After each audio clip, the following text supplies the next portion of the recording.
The first time she was sold, she was 4 years old. The hands that traded her for cash belonged to the person who gave her life, her mother. This wasn't a stranger in a dark alley. This was her protector, delivering her directly into a cartel's trafficking network. Her childhood became a commodity, her safety a transaction. This is the hidden world of familial trafficking, where the most unthinkable betrayal is just the beginning. This hidden economy preys on the most vulnerable, turning homes into hunting grounds. For cartels, it's a lucrative expansion beyond drugs. For daughters like Maria, it's a life sentence imposed before first grade. We are about to trace her journey from a crib to a commodity through a network that operates in plain sight. But first, you need to understand the unthinkable choice that starts it all. The choice was never between right and wrong. It was between a fix and the agony of withdrawal. Elena's addiction began with prescription painkillers after a factory accident, a path funneled straight into the hands of the cartel's local distributors. By the time Maria was 3, the cartel didn't just own Elena's debt, they owned her fear. And they presented a calculation.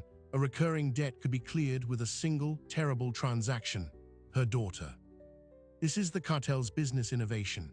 Why bother with risky border crossings when you can source inventory locally from families they already control? They target fractured homes, single mothers drowning in debt or addiction.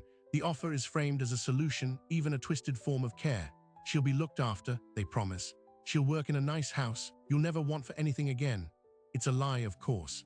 But when the alternative is a beating or worse, the lie becomes a lifeline. For Maria, the first memory isn't of a playground. It's the smell of cheap perfume and cigarette smoke in a cramped apartment that wasn't her home. A man her mother called Tio, though he was no uncle. He brought groceries that week. He paid the electric bill, and in return he took Maria by the hand into a back room while her mother stared at the television, the volume turned up loud. This is how it begins, not with a violent abduction, but with a slow, chilling normalization. The trauma is woven into the fabric of daily survival. The cartel operates on a chillingly efficient model. Lower-level members like Tio act as recruiters and primary controllers. They identify the children, groom the families, and handle the initial exploitation. But the children are assets on a balance sheet. Particularly vulnerable ones, like Maria, are often moved up the chain to specialized handlers who cater to a wealthier, more dangerous clientele.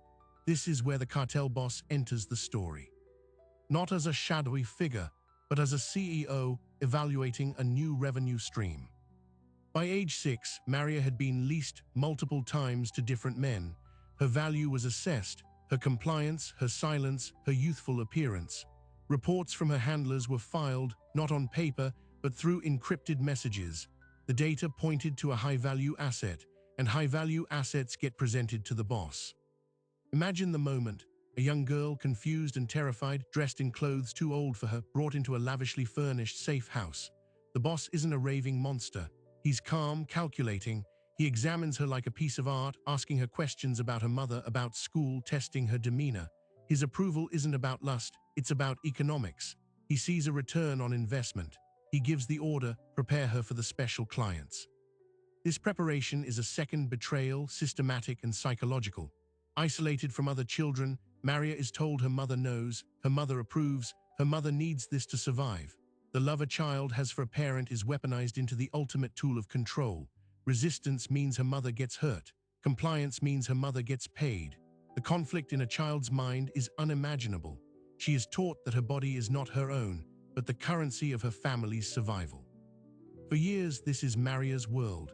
A rotating schedule of appointments, of cars with tinted windows, of rooms in anonymous hotels. She attends school sporadically, but the cartel ensures her absences are explained.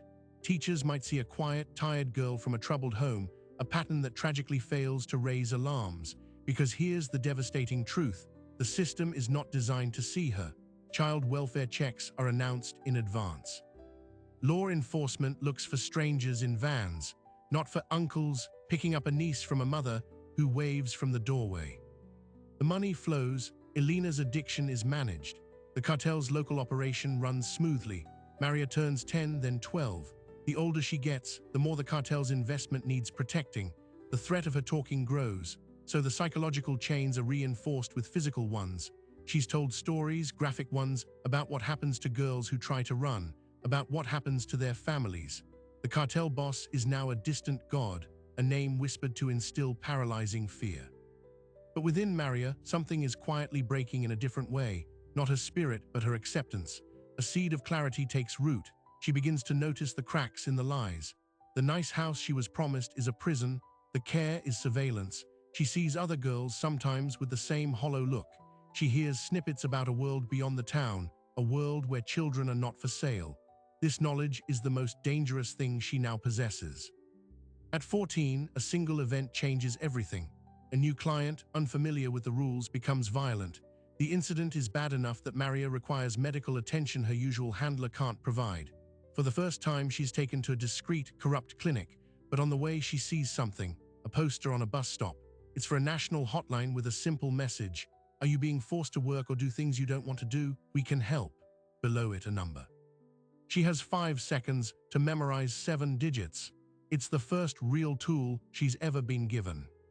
She files the number away in a secret corner of her mind, but the cartel is paranoid. The medical incident was a breach of protocol. It drew internal attention. The boss, reviewing the security of his operations, makes a decision. Maria is no longer a rising asset. She is a growing liability. Her age makes her less desirable to certain clients, and her experiences make her a potential risk. The calculus of cruelty shifts. The order comes down, not for her release, but for her disposal. In the cartel's world, a liability isn't set free. It's terminated, or if there's one last bit of profit to extract, sold down to an even darker tier of the network, to the mines, to the clandestine brothels across the border, from which no one returns. Maria knows nothing of this decision. She only feels the atmosphere shift. Her handler becomes colder, more impatient. Talk of moving her to a better location begins. The promises are back, but they now carry the chill of a threat. She is 15 years old. She has a phone number burning in her memory, and she has just days, maybe hours, before she vanishes forever into a darkness even she cannot imagine.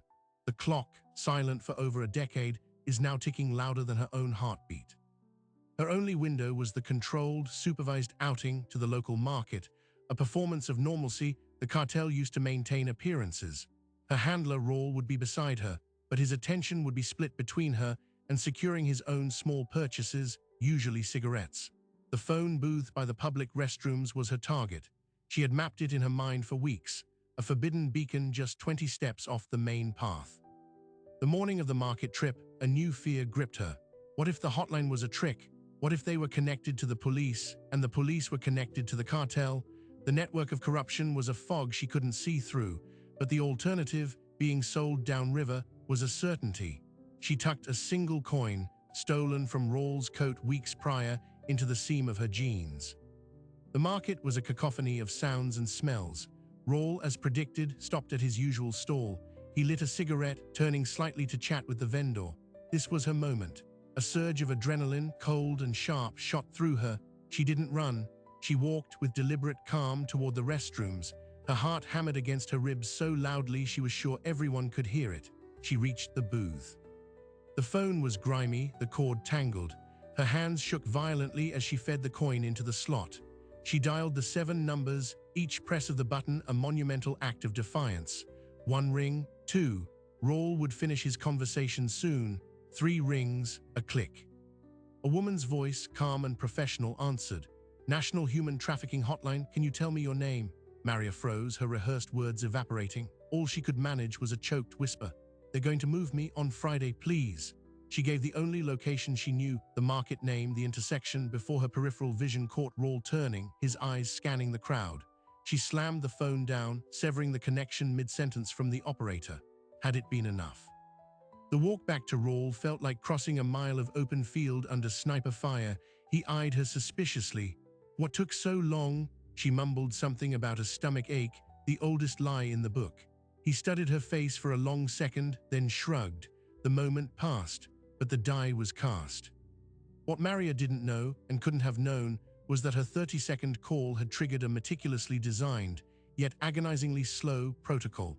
The hotline operator, named Anya, immediately tagged the call as a high-risk, active situation, a miner reporting imminent movement. But here is where the first brutal reality of rescue collides with the urgency of victimhood. The hotline is not a SWAT team. It is a clearinghouse.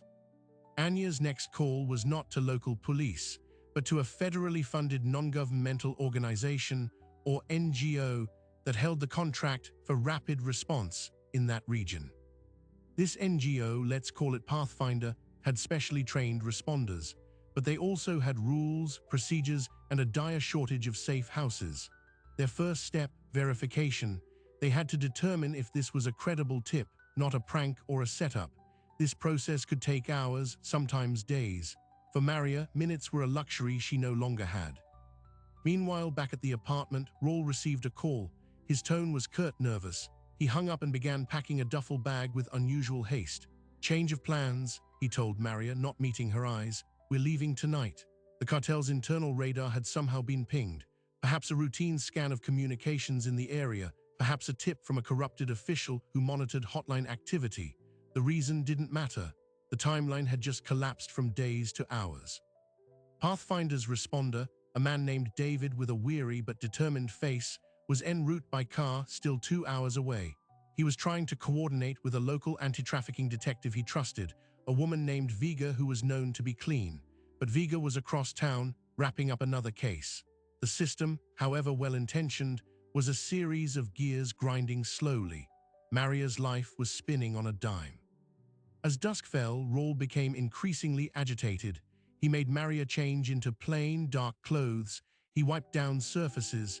He was preparing to erase their presence. This was no longer a transfer, this was an extraction. Maria felt the last shreds of hope dissolving. The hotline had failed. She was alone.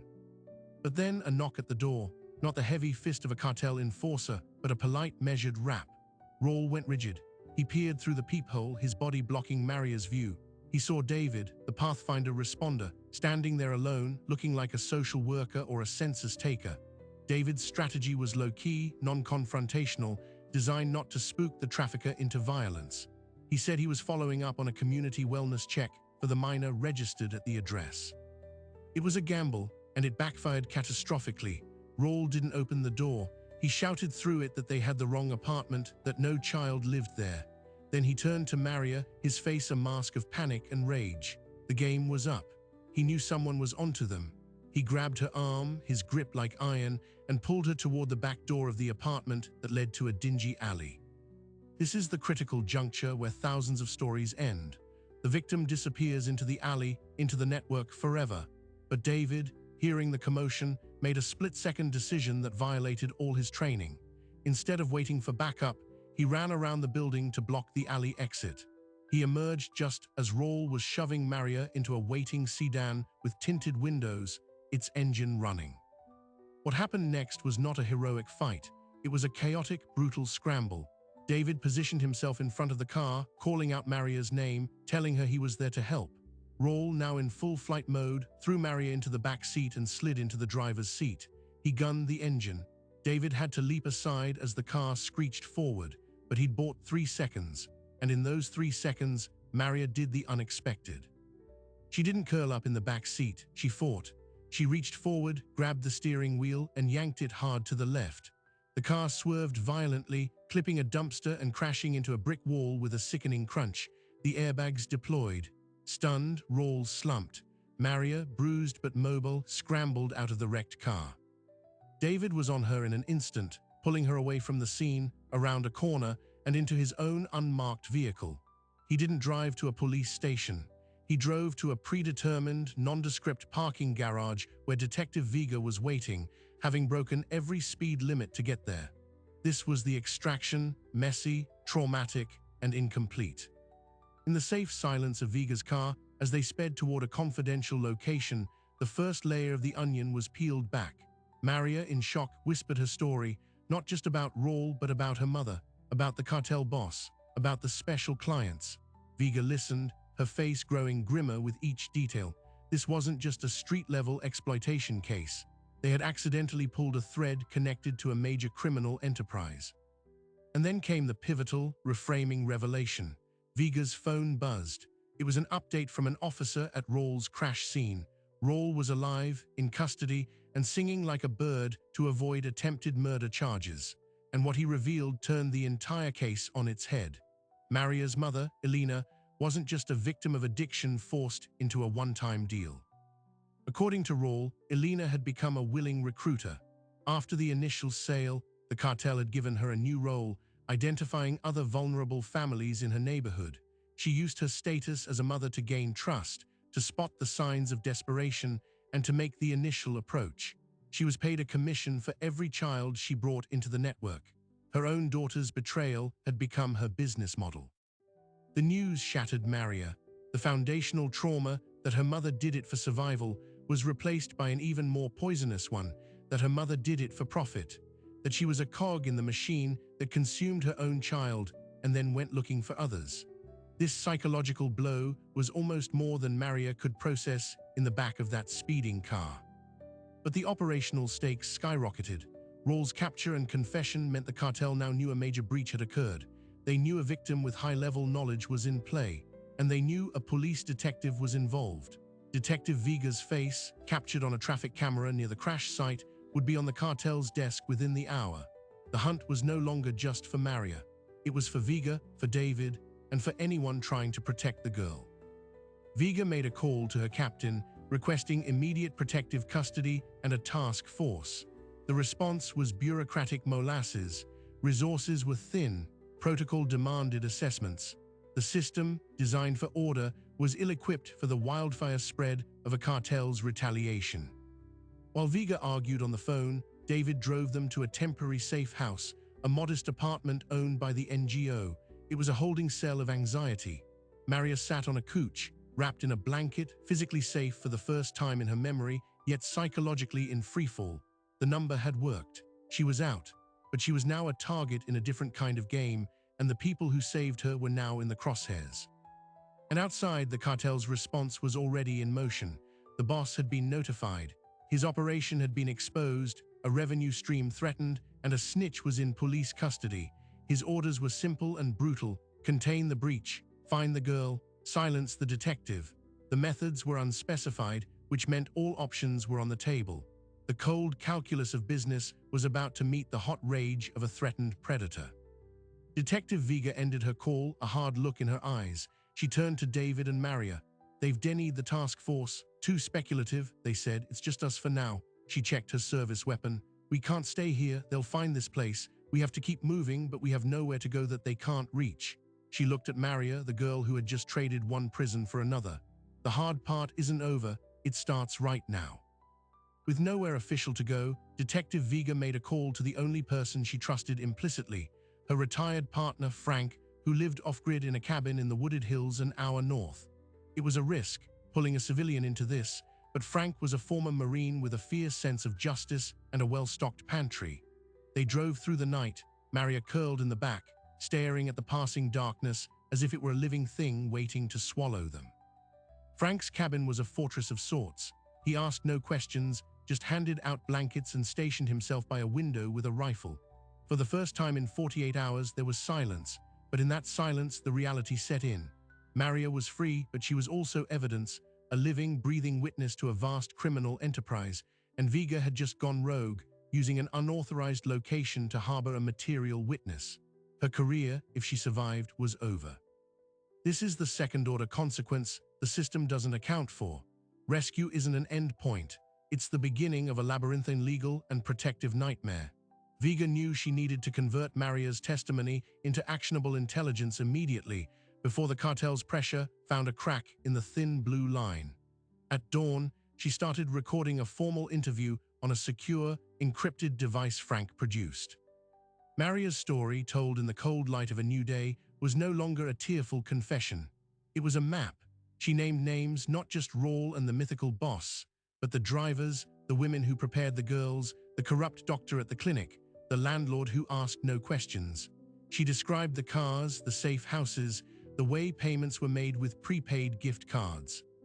She detailed the hierarchy, confirming Raul's claim about her mother's recruitment role with chilling specifics. The park where Elena would approach struggling mothers, the brand of candy she used to lure younger children. Viga's blood ran cold. This wasn't just a case, it was a potential RICO indictment that could reach into local business fronts and possibly even local government. But to get there, she needed the one thing she'd been denied: institutional backup. She decided to go over her captain's head directly to the assistant district attorney who headed the organized crime unit. He placed the call from Frank's landline, a calculated risk. The ADA, a woman named Lynn, listened in silence. When Vega finished, Lynn's response was a hammer blow. "Detective Vega, I need you to stand down and bring the witness to the central precinct immediately," Vega argued, explaining the firebomb, the clear cartel reach. Lynn's voice turned icy. "That's an order. Your safety concerns are noted, but this is now a federal matter. You are compromising a larger, ongoing investigation." The revelation was a gut punch. There was a larger investigation.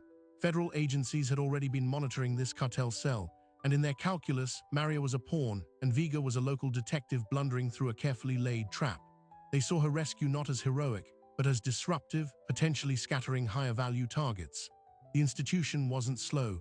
It was playing a different game, and Maria's immediate safety was a secondary variable in a long-term equation. This is the "it gets even bigger" moment. The enemy isn't just the cartel, it's the competing priorities of law enforcement itself. Vega faced an impossible choice: obey and potentially deliver Maria into a system that might leak her location, or defy and become a fugitive from her own department. While Vega grappled with this, Maria asked Frank for a computer. She wanted to see if she could find her mother. It was a plea born of twisted loyalty and desperate need for some anchor to her past. With Frank's supervision, she logged into a social media site she remembered Elena using. Elena's profile was still active, and the most recent post from the day before was a family photo. Elena was smiling, her arm around a new man, and beside them, a girl of about 8. Maria's half-sister, Sophia, from a father Maria never knew. The caption read, "My beautiful family, so blessed." The comment section was filled with heart emojis. The ordinary cruelty of it stole Maria's breath. While Maria was being hunted, her mother had curated a life of normalcy with a new child in the picture. The psychological poison deepened. Was Sophia safe, or was she the next commodity in Elena's grim portfolio? Maria, without a word, showed the screen to Vega. The detective's professional detachment finally cracked. This wasn't just about bringing down a network. It was about preventing another cycle from beginning. That photo provided something crucial: a current location for Elena, and by extension, a potential direct link to the cartel's local leadership. Elena, feeling secure in her new life, had gotten sloppy. Vega made her decision. She couldn't stand down. She told ADA Lynn she was en route to the precinct, a lie. Instead, she, David, and Frank devised a new plan. They would use Maria's intelligence, but operate completely off the books. They would surveil Elena, not to arrest her, but to follow her to a meeting to get photographic proof of her connection to cartel personnel. It was dangerous, possibly illegal, and their only shot at forcing the federal investigation to act. They moved again to a cheap motel near the neighborhood where Elena now lived. David, the NGO responder, found himself far outside his mandate, now a de facto operative in a sting operation. Frank provided surveillance gear from his seemingly bottomless stash of retired gear. Maria, trapped in a motel room, had to watch on a laptop screen as a live feed showed her mother's house, a tidy suburban home with a flower pot on the porch. The surveillance was agonizing. They watched Elena take Sophia to school. They watched her go grocery shopping. It was a portrait of mundane life that felt like a personal affront to Maria. For 2 days, nothing. Doubt crept in. Had Elena gone straight? Was Rawls' confession mere spite? Then on the third evening, a black SUV with tinted windows pulled up. A man in a polo shirt and slacks, looking every bit a mid-level manager, got out and went inside. He was there for 20 minutes. When he left, Elena stood in the doorway, waving, a smile on her face. The man was known to Vega. He was the owner of several legitimate-looking auto body shops downtown, a man with a minor record who had been on the periphery of other investigations. His name was Marco. They had their link, but as Marco drove away, Frank, who was tailing him on a motorcycle, reported something else. Marco didn't go to an auto shop. He drove to a corporate office park, to a sleek glass building that housed an import-export logistics company, a company that had never been on any law enforcement radar. The cartel wasn't just using fronts. It had built a legitimate-looking shell corporation, possibly to launder money and coordinate logistics. The scale of the operation snapped into a terrifying new focus. This was a sophisticated, binational enterprise. The cartel boss, was likely a corporate executive in that building. The violence of the firebomb was one arm. This clean, corporate facade was the other. They were targeting an entity with deep roots in both the criminal and legitimate worlds. Vega knew this was too big for their makeshift team. She had to risk another contact. She called a friend in the financial crimes unit, a detective who could quietly run the logistics company's name without setting off alarms. The answer came back an hour later. The company was a subsidiary of a larger holding group with suspected ties to a Mexican cartel through a series of offshore accounts. It was the missing link federal investigators needed, but it was also a red flag. Any query into the company's records would be noticed. They were now in a race against two clocks, the cartel's hunt for them and the federal investigation's inevitable but slow closing of the net. And then the worst turn moment arrived. Frank's motorcycle had a hidden camera. He'd captured clear footage of Marco's face and license plate. But when Frank reviewed the footage that night, he saw something he'd missed in real time. As Marco entered the office building, he'd nodded casually to the security guard. That guard, zoomed in, was wearing a distinct wristwatch. A watch Frank had seen before, on the wrist of a uniformed officer from Vega's own precinct during a charity softball game. The corruption wasn't just a few paid-off cops. It had a tentacle in private security, monitoring the very building that housed the operation. Their surveillance might already be compromised. The cartel's network wasn't just among criminals, it was woven into the fabric of local oversight. Panicked, Vega ordered an immediate bug-out. They abandoned the motel within minutes. As they drove away with no destination, Maria, who had been silent for hours, spoke from the back seat. Her voice was different, flat, resolved. "I want to talk to them, to the federal people." Vega tried to dissuade her, explaining how they treat her as a tool. Maria cut her off. "You don't have a safe place, you don't have backup, you have a car and a gun, they have everything else, but they need what's in my head to make their big case. So we trade my testimony, my cooperation for a deal, but not just for me." She took a deep breath, looking at the photo of Sophia still open on the laptop. "For my sister. They get her out and into real protection, far away from my mother. That's the prize." It was a staggering moment of agency. The victim was now negotiating. She was using her only currency, her trauma, as a bargaining chip to break the cycle for someone else. She was thinking like the cartel, in terms of transactions and value, but towards an opposite end. Vega realized Maria was right. It was the only leverage they had, but walking into the federal lion's den was a monumental risk. Would they honor such a deal, or would they extract the intelligence and discard the witnesses once their utility was spent? The path to the payoff was now clear, but it required walking through the heart of the very system that had failed her so completely. The hunted girl was about to step into the light and demand a reckoning not just for herself, but for the ghost of the childhood she never had, and for the sister who still had a chance. Maria laid out her terms with a clarity that stunned the room. Her testimony, her identification of suspects, her mapping of the network, all of it was available. In return, the government would immediately secure her sister Sophia through a child welfare intervention, placing her in a protected foster home with no visitation rights granted to their mother, Elena. Furthermore, Maria would enter a witness protection program, but with guaranteed access to trauma-informed therapy and educational support. It was a comprehensive demand for a future, not just safety. The federal agents exchanged glances. They had expected a scared girl. They found a determined young woman who understood her value. After a tense, private discussion, they agreed. But there was a condition. Maria had to deliver immediately. They would move on Sophia within 24 hours, but only after Maria provided enough actionable intelligence to justify the operation and secure warrants. For the next 8 hours, in a secure room, Maria worked with a sketch artist, scrolled through thousands of photos in law enforcement databases, and pinpointed locations on digital maps. She identified Marco, the man from the office park. She named the cartel boss, not by some mythical nickname, but as Javier Ruiz, a name that appeared on corporate documents as the operations director of the logistics company.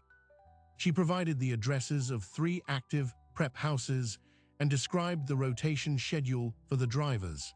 It was the most detailed inside account the task force had ever received. While Maria worked, a synchronized operation launched. A family court judge, presented with evidence of Alina's involvement in trafficking, signed an emergency custody order for Sofia. At the same time, federal prosecutors prepared racketeering indictments for Javier Ruiz, Marco, and several others.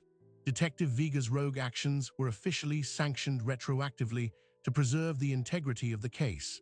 Her career was saved by the very evidence she'd gathered off the books. The raid on Alina's house occurred at 6 a.m. Child welfare specialists took Sofia, confused but unharmed, from her bed as Alina screamed protests, claiming it was all a misunderstanding. She was arrested not for trafficking, but as a material witness, and for child endangerment, the first legal hook to hold her. As she was led away in handcuffs, she didn't ask about Sofia. She screamed for a lawyer. The takedown of the network happened in a wave. Raids hit the prep houses, the auto body shops, and the sleek office park simultaneously. Javier Ruiz was arrested at his gated home, sipping his morning coffee. He looked more like a frustrated businessman than a cartel boss, complaining about his rights. The evidence, however, was overwhelming.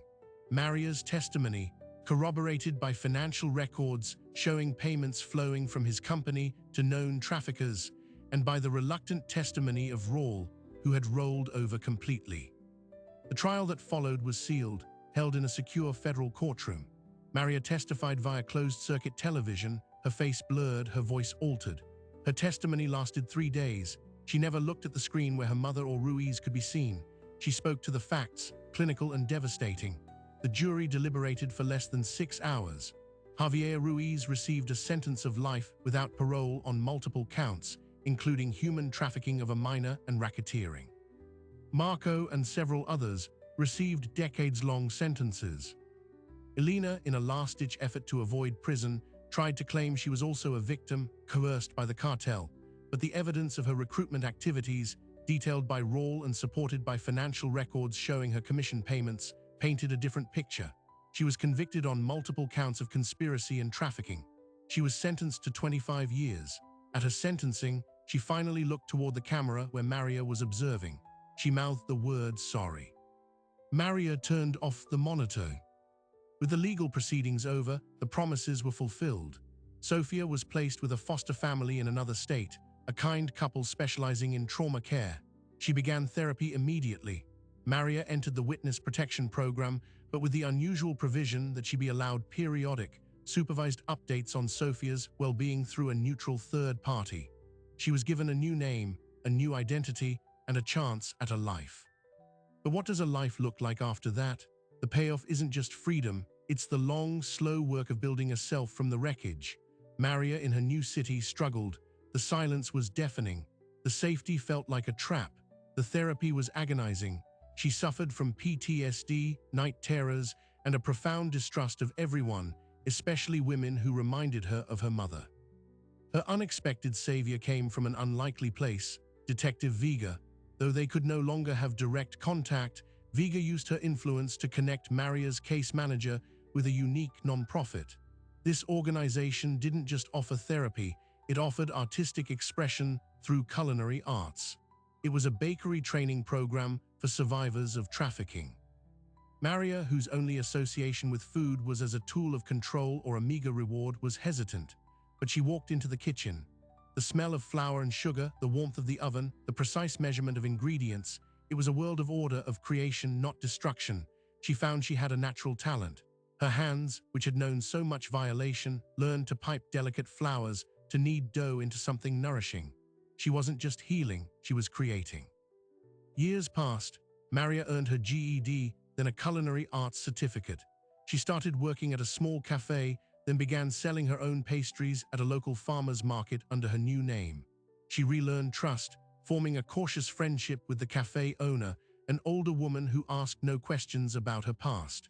She even went on a few dates, though intimacy remained a distant mountain she wasn't ready to climb.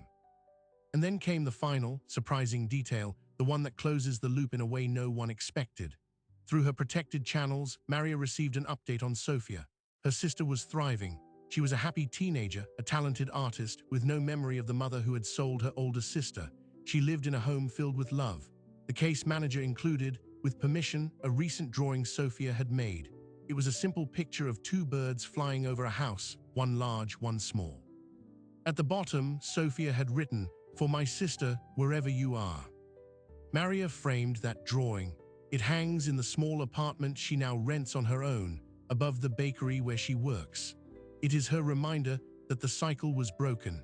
Her testimony didn't just put criminals in prison, it carved out a future for an innocent girl who never had to learn the price her sister paid. Detective Vega retired 6 months after the trial. She and Frank, the retired Marine, now run a private consultancy that trains law enforcement on identifying familial trafficking. David, the NGO responder, became the director of Pathfinder's Rapid Response Division, using the hard lessons from Maria's case to streamline protocols. They all carry the scars, but they also carry the proof that intervention is possible. Maria's story ends not with a fairy tale, but with a fragile, hard-won piece.